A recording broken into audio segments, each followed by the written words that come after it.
¿Qué tal? ¿Cómo les va? Bienvenidos a una nueva misión de Con el Hilo de Ariadna, un programa que dedicamos siempre a encontrar la forma de no perdernos en ese inmenso laberinto que es la mitología.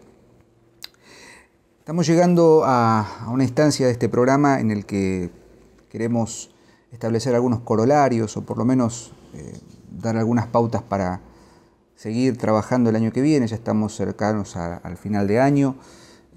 Es un ciclo que comenzó con mucho entusiasmo y que va a continuar, por supuesto, pero es momento de establecer algunos puntos de contacto.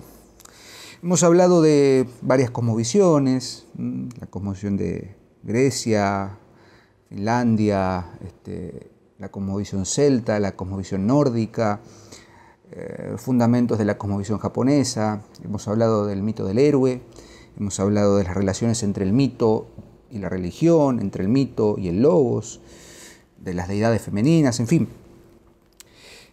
Y hay uno de los temas que nos convocan ya en este principio de cierre de este año, de esta primera temporada de Con el Hilo de Ariadna, que por supuesto va a continuar el año que viene, y que tiene que ver con algo que se manifiesta no solo en la mitología más pura, estamos hablando sobre todo de la mitología griega, sino en una de las expresiones literarias, artísticas, estéticas y filosóficas más importantes de la historia de la cultura del hombre, que es la tragedia. En el programa de hoy vamos a tratar de establecer algunos fundamentos esenciales que constituyen la relación entre el mito y la tragedia. Y para eso tenemos que pensar algunos conceptos que ya hemos desarrollado, que ya Sebastián ha desarrollado muy bien en su programa anterior dedicado al héroe, que humildemente he tratado de establecer en el programa dedicado a mito y religión. Y es que si nosotros seguimos pensando el mito como un elemento fundante, como un elemento originario y originante, como me gusta pensar, originario en el sentido de que parte de un origen nilotempore y originante porque produce, genera una visión del mundo, no podemos evitar considerar que hay en el mito una dimensión de lo sagrado. Ya lo hemos dicho en varias de las mitologías y de las cosmovisiones que hemos tratado de abordar. Esa dimensión de lo sagrado es esencialmente una suspensión del tiempo y es la instauración en el tiempo mítico de un espacio de lo sagrado. Citamos nuevamente a Mircea Eliade, lo sagrado y lo profano. Bien, hasta aquí siempre nos hemos manejado en la dimensión de lo mítico, en la dimensión de alguna cosmovisión. Pero ¿qué pasa? ¿Qué sucede cuando ese espacio y ese tiempo suspendido, sacralizado en el mito, cobra relevancia y se hace manifiesto, se hace patente en el espacio y en el tiempo que conocemos? ¿Qué sucede cuando ya no es solamente el mito un relato originario, un relato arcaico que se traslada oralmente, eventualmente por escrito, y se convierte en un instrumento y en una representación, en un cruce de un momento muy particular de la historia y de la cultura del hombre? Bien, sucede la Ilíada, por ejemplo, sucede la Odisea, suceden los grandes textos. Bueno, ahí podemos hacer alguna salvedad, los grandes textos en los que se compila la mitología. Sucede la literatura. El mito se convierte en poesía, se traslada al lenguaje de la poesía para luego convertirse en poesía épica, poesía lírica, poesía trágica, si seguimos lo que plantea Aristóteles en la Poética. Ahora bien, sobre épica podemos darle todavía algún tiempo porque no queremos entrar en algunos spoilers, ¿sí? Pues ya vamos a tener novedades sobre la épica. Eso va en la última página, no en el Hilo de Ariadna. Pero la tragedia como fenómeno literario primero. Hay que pensar que hoy en día leemos la tragedia como una obra de teatro. Estoy reduciendo de una manera salvaje el concepto de tragedia, pero ¿qué es la tragedia en definitiva dentro de la historia del devenir del mito? Porque no podemos pensar la tragedia solamente como un fenómeno sociocultural que sucede entre el siglo VI y el siglo V antes de Cristo en Atenas, que bien podríamos decirlo, porque es lo que sucedió. La tragedia surge, circa, siglo VI, siglo V antes de Cristo, en Atenas, y después se va expandiendo, ¿sí? como un hecho institucional, ¿sí? Ya hablaremos de eso más adelante. No podemos pensar solamente en eso, en una coordenada histórica y geográfica de la tragedia. Tenemos que pensar en una evolución, en un devenir de la tragedia, en un tránsito que va del mito esencial, del mito en su pureza, a una dimensión mucho más estetizada, mucho más poetizada y mucho más metafísica que el solo relato mítico. La tragedia, en definitiva, lo dice muy bien Sebastián Porrini en el libro El sacrificio del héroe, ¿sí? Libro que ya está pronto a ser reeditado en ediciones Matrioska. La tragedia es la instancia de perfección ritual, dice Porrini, del mito. La tragedia, en definitiva, es el mito puesto en escena. Es su punto de culminación más perfecto, porque en la tragedia se cifra el sacrificio, el tiempo mítico, el espacio de lo sagrado y el símbolo en su esplendor máximo. Es decir, la tragedia es la forma más perfecta de la ritualización del mito. O sea, si queremos entender los conceptos de lo sagrado y lo profano llevados a su punto de esplendor, a su punto máximo, tenemos que empezar por la mitología y tenemos que llegar indefectiblemente a la tragedia ática. No hay fenómeno estético y filosófico, fíjense lo que estoy diciendo, filosófico, más importante que el advenimiento de la tragedia en el siglo V a.C. Y no solamente porque marca un punto de inflexión, un punto de quiebre, un punto de pasaje, y esto lo pueden analizar muy bien en un libro llamado, no recuerdo ahora el nombre, Wilhelm Nestle, de Glaube der Hellenen, el espíritu o el esplendor de los griegos, no recuerdo ahora el título exacto, que justamente Nestle considera que el siglo V es el siglo de oro. El siglo V es el siglo de la victoria contra el imperio persa, es el siglo de Maratón, de Salamina, de Platea, de la batalla de las Termópilas, es el ciclo de la democracia, el ciclo de Pericles, ¿sí? De los grandes tiranos atenienses, de las constituciones atenienses, de la construcción del concepto de democracia. Es un siglo fundamental, un siglo de 50 años, valga decirlo también.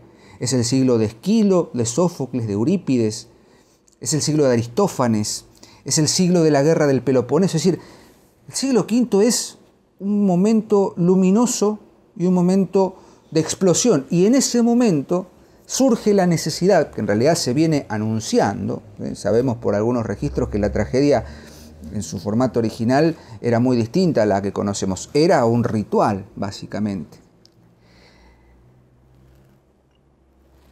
Y sabemos también que, merced a esa ritualización del mito, la tragedia empieza a considerarse como una instancia, lo decíamos anteriormente, tomada por el Estado, como fiesta oficial, las grandes Dionisias, entre otras, en la que se podía, voy a decirlo en un término bastante moderno, se podía pedagogizar, ¿sí? Se podía dar algún tipo de enseñanza ética y moral a la ciudadanía, ¿no? O sea, el Estado financiaba los festivales trágicos para que el pueblo, sobre todo los atenienses, aprendieran a no faltar a ciertos principios de la ciudad y de manera más velada de los dioses.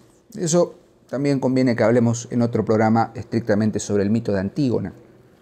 Ahí se ve la lucha, la ambivalencia o la ambigüedad entre cuáles son las leyes que importan, las del Estado, el nomos del Estado, ¿no?, de Tebas, o las leyes ágrafas. Bueno, no quiero irme por las ramas, cosa difícil.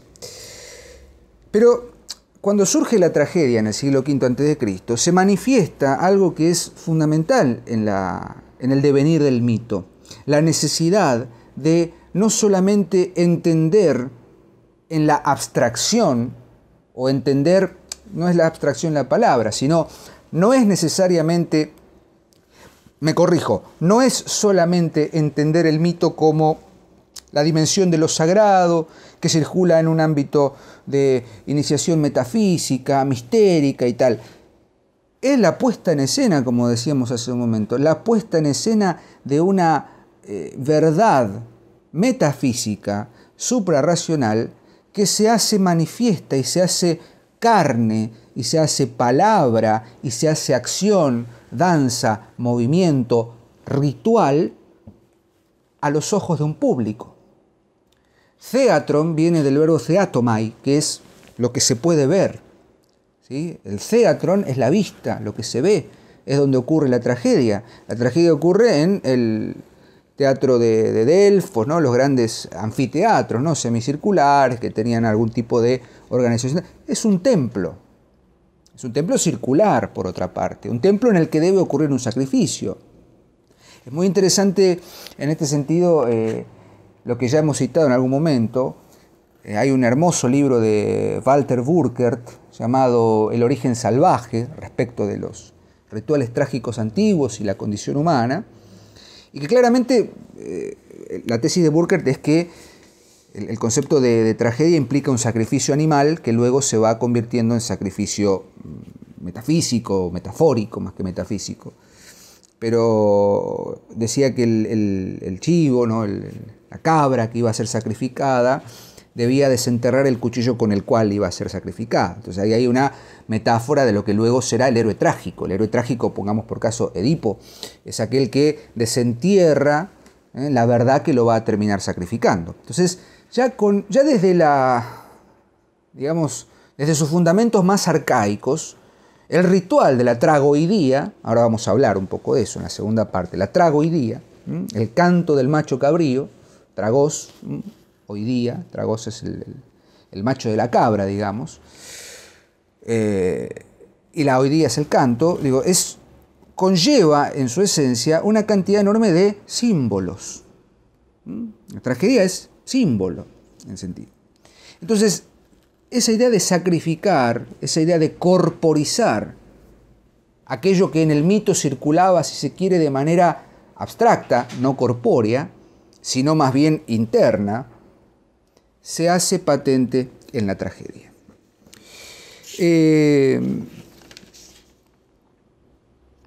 ¿Y por qué hablamos de la tragedia como ritual? ¿Y por qué decimos que el ritual trágico es la manifestación de una perfección de lo que fue el símbolo en el mito? Porque dentro de la dimensión sagrada de la mitología, como decíamos hace un momento en relación con Mircea Eliade, dentro de esta dimensión sagrada, debemos recordar que el concepto de rito, esto ya lo dijimos en algún momento, pero por eso digo, conviene recordar, la dimensión del rito ordena cosmogónicamente al ser humano que ha sido objeto de la descentración de su esfera trascendente. Hay algo que se ha corrido del lugar, hay algo que necesita volver a ordenarse. Entonces el rito reordena, religa aquello que se ha corrido, vuelve a ordenar el mundo que estaba sumido en un caos. El mundo de la profanidad se reorganiza en la sacralidad del momento y del tiempo y del espacio mítico. Esto lo desarrolla muy bien Mircea Eliade, lo desarrolla Luc Benoit en un libro que se llama Lo esotérico, que es muy interesante para hacer la confrontación entre Eliade y Benoit. Pero hay algo en la tragedia que es fundamental y que es lo siguiente, porque hasta ahora estamos hablando de términos quizás muy generales, estamos diciendo que la tragedia es la perfección del mito, o es la poetización o la estetización más perfecta del mito, hablamos de la dimensión de lo sagrado, pero no estamos hablando del mito fundante de la tragedia. Y voy a decir el mito, pero debería decir la dicotomía mítica que fundamenta la esencia de la tragedia. Obviamente estamos hablando de la dicotomía entre Apolo y Dionisos. No voy a hablar de Apolo, porque quiero que Sebastián en su momento dedique el capítulo o el espacio al problema de Apolo, porque es un problema muy interesante y él lo tiene muy bien desarrollado. Voy a hablar de Dionisos. Libro ineludible para empezar a pensar algunos aspectos respecto de lo que acabo de decir, el origen de la tragedia de Nietzsche.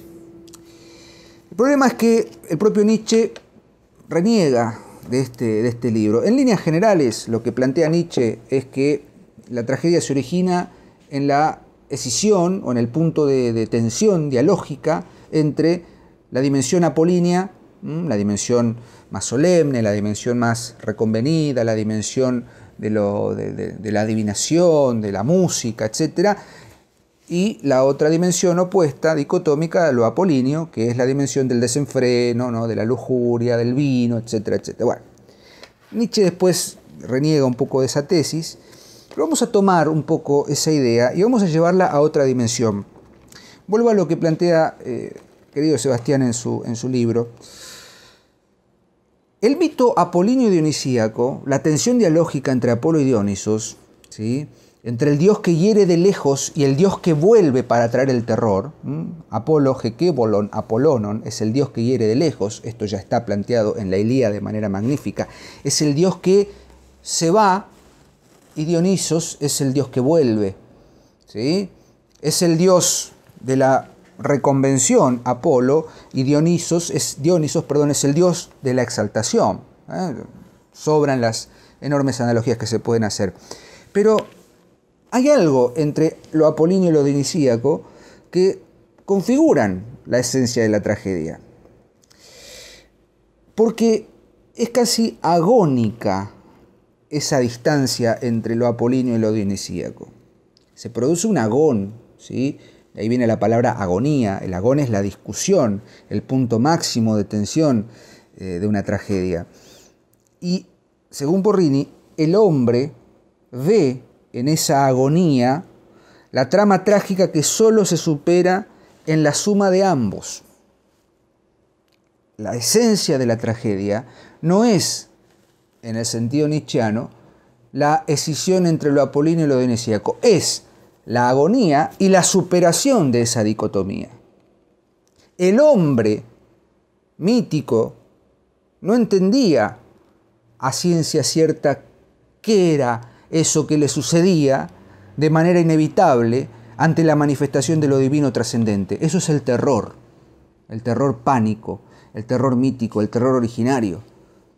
El hombre trágico, el hombre del siglo V, llega a un punto de autoconciencia.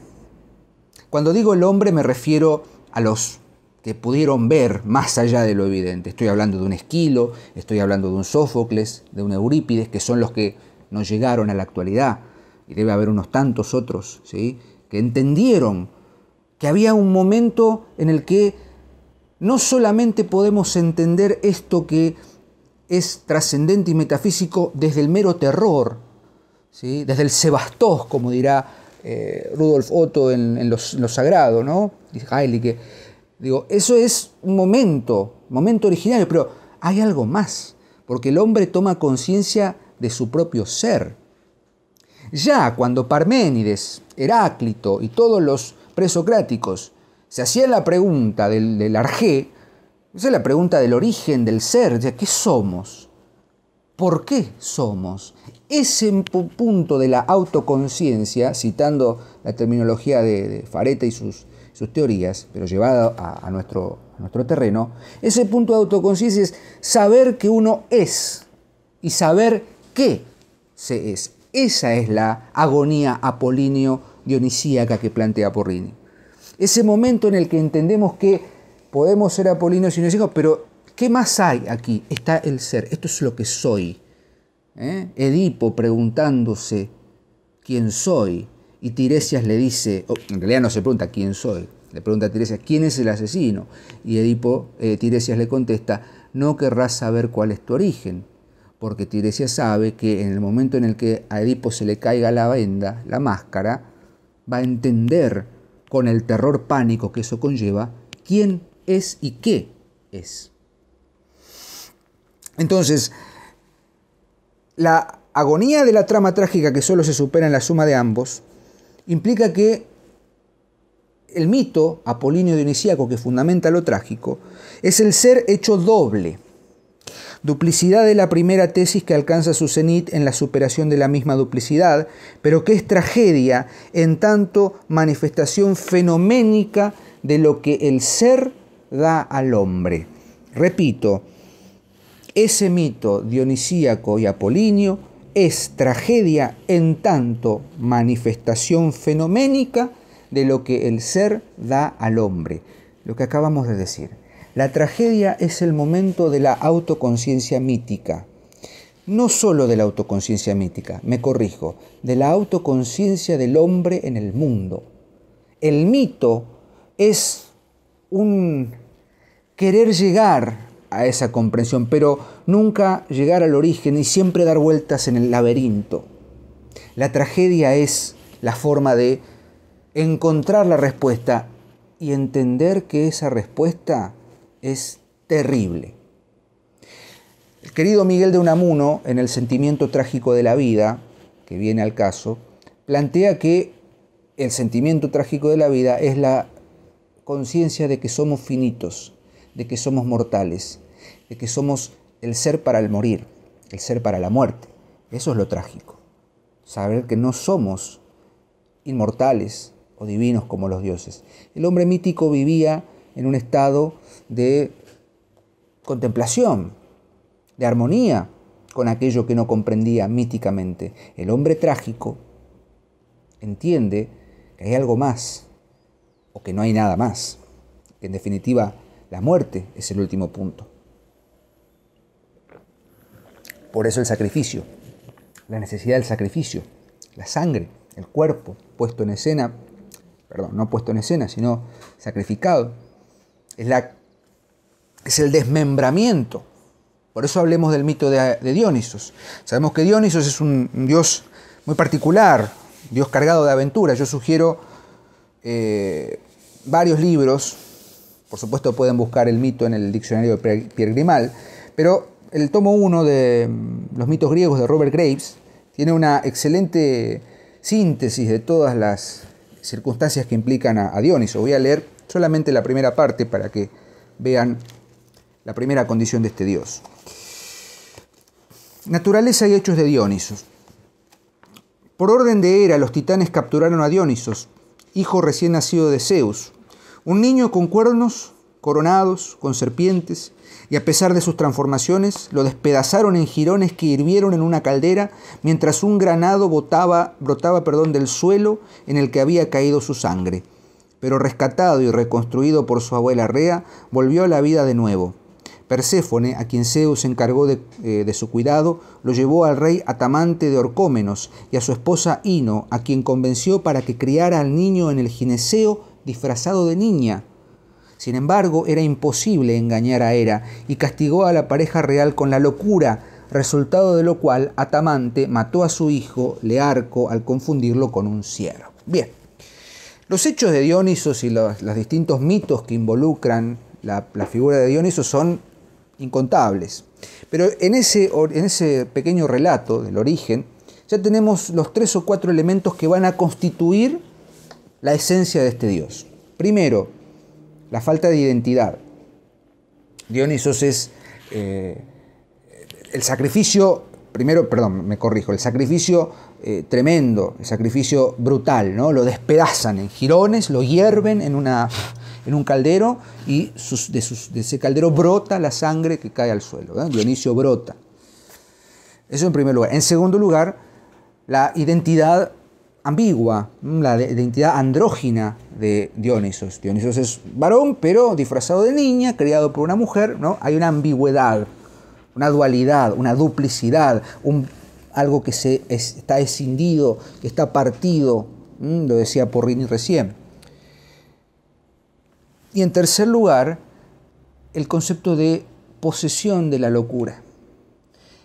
Muchos de los mitos relacionados con Dionisos están atravesados por la locura. La idea del terror, pánico, es una posesión de locura, es una enajenación, ¿no? Se dice que ver a Dionisos es caer en un estado de trance y de locura imposible de sostener. Y en ese sentido, el arquetipo mítico de Dionisos ya nos da las pautas de lo que luego será la perfección de la tragedia. Digo, las tragedias, ¿por qué hablamos de Dionisos? Porque las tragedias se celebran en las grandes Dionisias, ¿no? Los festivales en honor a Dionisos, donde, digamos, el carrus navalis, el carro naval, el carnaval, traía a este dios que volvía bueno, según Gilbert Murray, también Dionisos proviene de Asia o de Oriente. De hecho, en un momento de su mitografía va a Oriente, mientras nuestro querido Apolo también va hacia el norte. Bueno, Dionisos va hacia Oriente. Pero independientemente de estas versiones, es importante reconocer y destacar que en su dimensión festiva, las grandes Dionisias, cuando se llevaban a cabo las tragedias, implican, ¿sí?, una simbolización, ¿no? Una manifestación simbólica de algo que tiene otro sentido. Porque la tragedia, ¿qué es? Como decíamos anteriormente, la tragoidía es el sacrificio de Dionisos. Es la manifestación compleja y completa de un mito originario en el que el héroe trágico debe ser sacrificado, debe padecer la locura. Yo tengo acá un libro, ¿sí?, en las tragedias de Esquilo, en el verso 179 del Agamenón, es una de mis obras favoritas, se habla de la esencia de la tragedia sin decir que se está hablando de la esencia de la tragedia.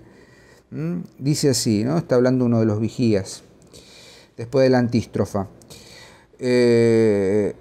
Así que si alguno entona cantos triunfales en honor de Zeus, conseguirá la perfecta sabiduría.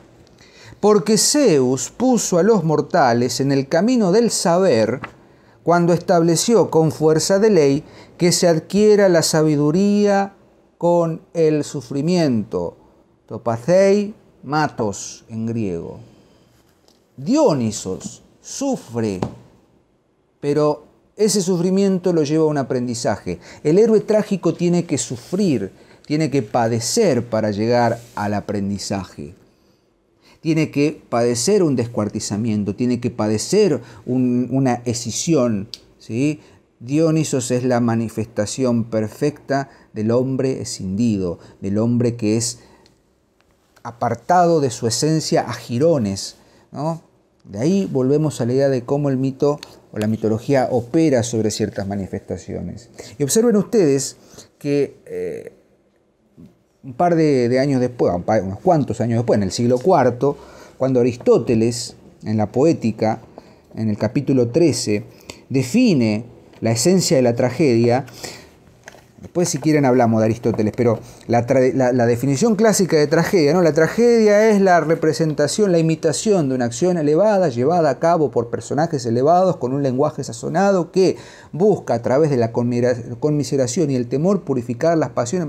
La definición que la pueden encontrar en cualquier lado, capítulo 13 de la Poética de Aristóteles. Lo que está haciendo Aristóteles en realidad es teorizando sobre algo que fue un fenómeno que en su momento fue muy difícil de teorizar o que era muy difícil de entender a no ser que fuera trágicamente. Digo, lo que hace Esquilo, lo que hace Sófocles, lo que hace Eurípides con la materia mítica es una suerte de metacrítica o de reflexión respecto de la tragedia misma. Para entender la dimensión profunda de la tragedia, lo que hacen es hacer una tragedia. No sé si se explica, por ahí estoy diciendo una obviedad.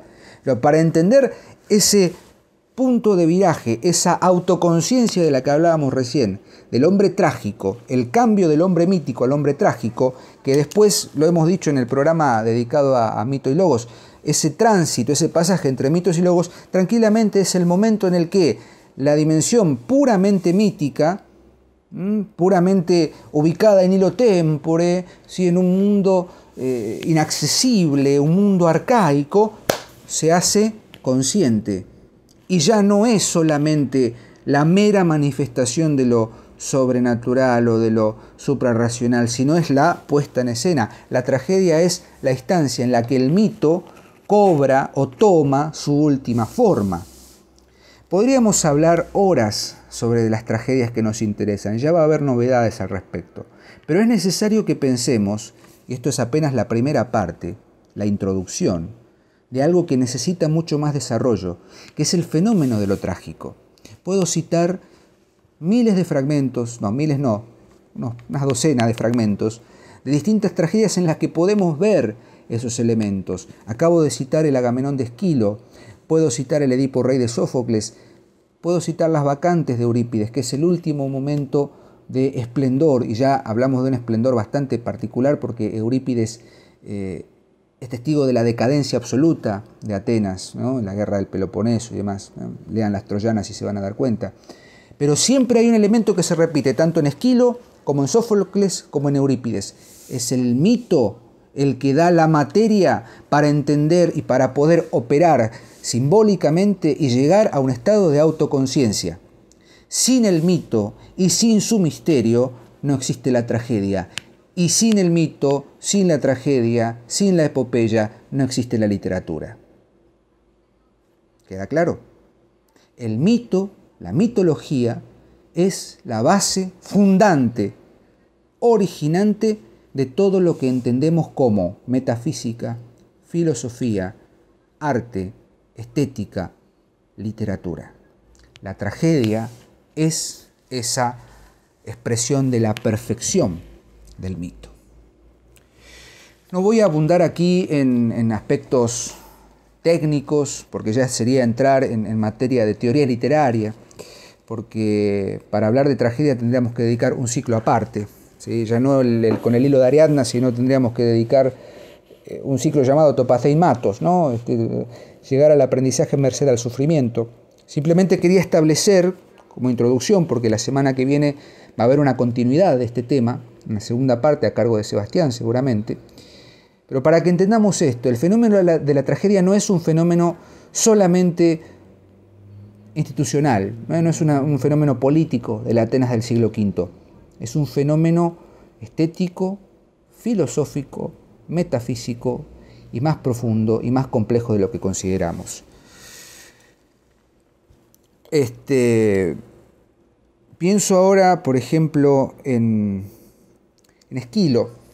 Esquilo es mi tragediógrafo favorito, ¿no? Ya lo he dicho en algún momento. Mientras que Sebastián es Sofocleo. Yo admiro a Esquilo, porque Esquilo es el que crea el segundo actor, el que entiende que la tragedia es escisión. Sófocles crea al tercer actor, al tercer personaje, protagonista, antagonista, deuteragonista, porque entiende que si hay dos, necesitamos el tres para complejizar la trama. Pero Esquilo, tal vez sin saberlo, no importa, entiende que lo que sucede en escena, el sacrificio que sucede en escena, necesita la decisión. ¿Diremos lo apolíneo y lo dionisíaco? Tal vez. Diremos la esencia de la condición humana. El ser humano, el hombre, la humanidad, entiende, gracias a la tragedia, que vive en una continua tensión. Apolíneo dionisíaca, vida, muerte, exaltación, meditación, no importa. Esa es la esencia de la tragedia.